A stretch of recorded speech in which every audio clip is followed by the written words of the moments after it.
ನಮಸ್ಕಾರ ಸ್ನೇಹಿತರೆ, ಪ್ರಕೃತಿಯ ಮಡಿಲಲ್ಲಿ ನಿಖರಾದ ಕಥೆಗಳು ಎಪಿಸೋಡ್ಗೆ ಸ್ವಾಗತ. ಹೂಡಿಕೆ ಅಂದ ತಕ್ಷಣ, ಇನ್ವೆಸ್ಟ್ಮೆಂಟ್ ಅಂದ ತಕ್ಷಣ ನಮಗೆ ತಲೆಗೆ ಬರೋದು ಹಣ ಮತ್ತು ಲಾಭ. ಆದರೆ ಅದು ಬರೀ ಹಣ ಮತ್ತು ಲಾಭ ಅಷ್ಟೇ ಅಲ್ಲ, ಅದು ಭವಿಷ್ಯದ ಭರವಸೆ. ಹಾಗಾಗಿ ನಾವು ಇನ್ವೆಸ್ಟ್ ಮಾಡೋದು ಸಿಕ್ಕಾಪಟ್ಟೆ ಲೈಫಲ್ಲಿ ಇಂಪಾರ್ಟೆಂಟ್ ಆಗುತ್ತೆ ಮತ್ತು ಯಾವ ಜಾಗದಲ್ಲಿ ಇನ್ವೆಸ್ಟ್ ಮಾಡ್ತೀವಿ ಅನ್ನೋದು ಕೂಡ ಇಂಪಾರ್ಟೆಂಟ್ ಆಗುತ್ತೆ.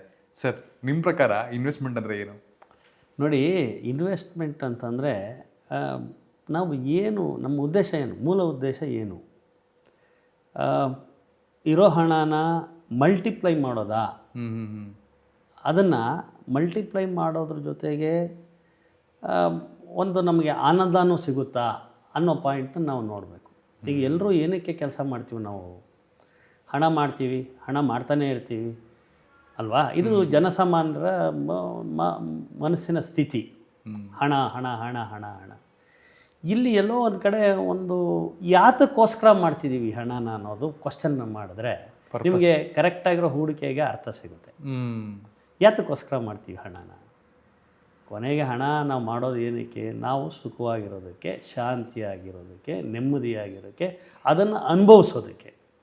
ಆಯಿತು, ನಾನು ರಿಟೈರ್ ಆದಮೇಲೆ ಇದನ್ನು ನಾನು ಅನುಭವಿಸ್ತೀನಿ ಅಂತ ನಾವು ಏನೋ ಒಂದು ರಿಟೈರ್ಮೆಂಟ್ ಪ್ಲ್ಯಾನ್ ಮಾಡ್ಕೊಳ್ತೀವಿ.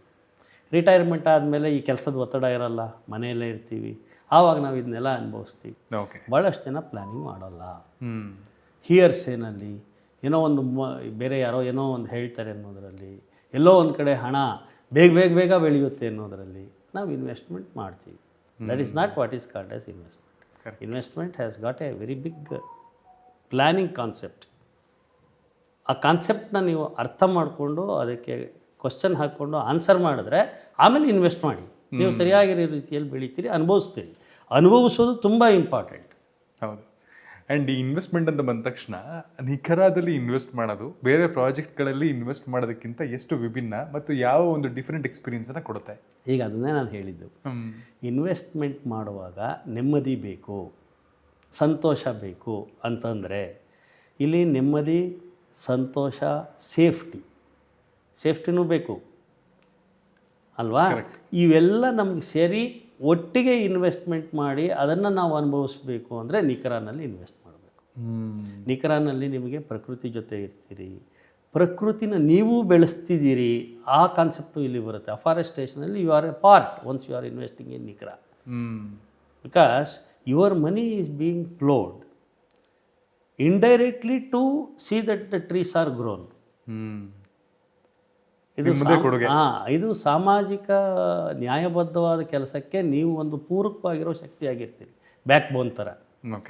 So this is very important. ಇದು ನಿಮಗೆ ಪ್ಯಾಸಿವ್ ಇನ್ವೆಸ್ಟ್ಮೆಂಟ್ ಥರ ಇರುತ್ತೆ. ಆನ್ಸರ್ ಸಿಗುತ್ತೆ, ಬೆನಿಫಿಟ್ ಸಿಗುತ್ತೆ. ಹೇಗೆ ಅಂದರೆ, ಒಂದು ಪ್ರಕೃತಿನ ಬೆಳೆಸ್ತಿದ್ದೀರಿ, ಅದು ಒಂದು ನಿಮ್ಮ ಜವಾಬ್ದಾರಿ ಹಾಗೂ ಒಂದು ಆನಂದ ಕೂಡ. ತುಂಬ ಲಾಭದಾಯಕವಾಗಿರುವಂಥ ಸಸ್ಟೈನೇಬಲ್ ಪ್ರಾಜೆಕ್ಟ್ಸ್ ನಾವು ಮಾಡ್ತಿದ್ದೀವಿ. ಅದು ನಾನು ನಿಮಗೆ ಕರೆಕ್ಟಾಗಿ ನೆಕ್ಸ್ಟ್ ಎಪಿಸೋಡಲ್ಲಿ ಹೇಳ್ತೀನಿ ನಾನು ಹೇಗೆ ಅಂತ.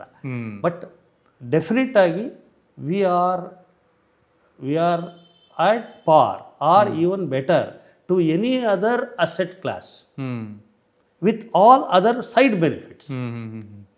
ನೀವು ಟೇಕ್ ಎನಿ ಅಸೆಟ್ ಕ್ಲಾಸ್, ಅದಕ್ಕಿಂತಲೂ ನಾವು ಮೀರಿ ರಿಟರ್ನ್ಸ್ ಬರೋ ರೀತಿಯಲ್ಲಿ ವಿತ್ ದಿಸ್ ನೆಮ್ಮದಿ, ಶಾಂತಿ, ಆನಂದ ಅನುಭವಿಸೋದು, ಇದರ ಜೊತೆಗೆ ನಾವು ಕೊಡಲಿಕ್ಕಾಗುತ್ತೆ.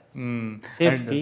ಎಸ್. ಆ್ಯಂಡ್ ಸುಮಾರು ಜನಕ್ಕೆ ನೋಡ್ತಿರೋರ್ಗು ಒಂದು ಕ್ವಶನ್ ಇರುತ್ತೆ, ಈಗಾಗಲೇ ನಿಖರದಲ್ಲಿ ಇನ್ವೆಸ್ಟ್ ಮಾಡಿರೋರ ಎಕ್ಸ್ಪೀರಿಯನ್ಸ್ ಏನು, ಅಥವಾ ಅವರು ತೃಪ್ತಿದಾಯಕವಾಗಿದ್ದಾರಾ ಇನ್ವೆಸ್ಟ್ಮೆಂಟ್ ಮೂಲಕ ಅಂತ. ನಮ್ಮಲ್ಲಿ ಸುಮಾರು 3,000 ಕಸ್ಟಮರ್ಸು ಈಗ ನಮ್ಮಲ್ಲಿ ಇನ್ವೆಸ್ಟ್ ಮಾಡಿದ್ದಾರೆ ಪ್ಲಾಟ್ಗಳಲ್ಲಿ. ಅವ್ರದ್ದೇ ಆದ ಪ್ಲಾಟ್ಗಳಲ್ಲಿ ಬೆಳೆದಿರೋ ಹಣ್ಣುಗಳನ್ನ ಅವರು ಉಪಯೋಗಿಸ್ತಾ ಇದ್ದಾರೆ ಅಥವಾ ಫಲನ ಉಪಯೋಗಿಸ್ತಿದ್ದಾರೆ. ಇನ್ನು ಕೆಲವರು ಟಿಂಬರ್ ಟ್ರೀಸಲ್ಲಿ ಇನ್ವೆಸ್ಟ್ ಮಾಡಿದ್ದಾರೆ, ಅದು ಟಿಂಬರ್ ಟ್ರೀಸು ಬೆಳೀತಾ ಇದೆ. ಈಗ ಪ್ಲಾಟ್ ನಾವು ಪರ್ಚೇಸ್ ಮಾಡಿದಾಗ ಇನ್ವೆಸ್ಟ್ ಮಾಡೋದು only on land. You are paying only land cost. ನಾವು ಅಗ್ರಿಕಲ್ಚರ್ ಲ್ಯಾಂಡ್ನ ನಾನ್ ಅಗ್ರಿಕಲ್ಚರ್ ಸ್ಟೇಟಸ್ ಮಾಡಿ, ಕನ್ವರ್ಷನ್ ಮಾಡಿ, ಅದನ್ನು ಲೇಔಟ್ಸ್ ಮಾಡಿ ನಿಮಗೆ ನಾವು ಆ ಸೈಟ್ಗಳನ್ನ ರಿಜಿಸ್ಟರ್ ಮಾಡಿಕೊಡ್ತೀವಿ. That is our basic activity. You pay for that. ಜೊತೆಗೆ ನೀವು ಪ್ರಾಪರ್ಟಿಯಲ್ಲಿ ಈಗ ಇನ್ವೆಸ್ಟ್ ಮಾಡಿರೋಂಥ ಎಲ್ಲ ಕಸ್ಟಮರ್ಸು ರಿಪೀಟ್ ಕಸ್ಟಮರ್ಸ್ ಆಗ್ತಿದ್ದಾರೆ. ರಿಪೀಟ್ ಕಸ್ಟಮರ್ಸ್ ಯಾಕೆ ಆಗ್ತಾರೆ? Only once they become happy with the already investment ಮಾಡಿರೋವಂಥ ಪ್ರಾಜೆಕ್ಟಲ್ಲಿ ಅವರಿಗೆ ಒಂದು ಪಾಸಿಟಿವ್ನೆಸ್ ಸಿಕ್ಕಿದರೆ, ಒಂದು ಹ್ಯಾಪಿನೆಸ್ ಸಿಕ್ಕಿದರೆ, ಅಥವಾ if they think that it is economically viable ಅಂತಿದ್ರೆ ಆವಾಗ ಮಾತ್ರ ಅವರು ರೀಇನ್ವೆಸ್ಟ್ ಮಾಡ್ತಾರೆ, ರೆಫರೆನ್ಸಸ್ ಕೊಡ್ತಾರೆ. ಆ ಕೆಲಸ ನಮ್ಮ ಪ್ರಾಜೆಕ್ಟಲ್ಲಿ ಕಂಟಿನ್ಯೂಸ್ ಆಗಿ ಆಗ್ತಿದೆ. ಥ್ಯಾಂಕ್ ಯು ಸರ್, ಇದ್ರ ಬಗ್ಗೆ ಎಲ್ಲ ಮಾಹಿತಿ ಕೊಟ್ಟಿದ್ದಕ್ಕೆ. ಇನ್ವೆಸ್ಟ್ಮೆಂಟ್ ಮಾಡೋದು, ಹಣ ಹಾಕೋದು ಮತ್ತು ಲಾಭ ತೆಗೆಯೋದು ಅದು ಎಲ್ಲ ಬಿಸ್ನೆಸ್ಗಳಲ್ಲೂ ಆಫ್ಕೋರ್ಸ್ ಇದ್ದೇ ಇರುತ್ತೆ. ಅದರ ಜೊತೆಗೆ ಒಂದು ಸಸ್ಟೈನಬಲ್ ಗ್ರೋತನ್ನು ಮಾಡ್ಕೊಳ್ಳೋದಿದೆಯಲ್ಲ, ಅದು ಬಹಳ ಇಂಪಾರ್ಟೆಂಟು. ಪ್ರಕೃತಿಯನ್ನು ಬೆಳೆಸಿ ನೀವು ಬೆಳೆಯೋದು ಈ ಒಂದು ಯೋಜನೆ ಮೂಲಕ ಸಫಲವಾಗ್ತಾ ಇದೆ. Thank you. ಮುಂದಿನ ಎಪಿಸೋಡ್ಗಳಲ್ಲಿ ಇನ್ನಷ್ಟು ಮಾಹಿತಿಗಳನ್ನು ತಿಳ್ಕೊಳ್ಳೋಣ. ನಮಸ್ಕಾರ. ನೆಮ್ಮದಿ ಹುಡುಕುವ ಮನಸ್ಸುಗಳಿಗೆ ನಿಖರ ಭಾರತ್ ಕನ್ಸ್ಟ್ರಕ್ಷನ್ ಕಂಪನಿ ಲಿಮಿಟೆಡ್.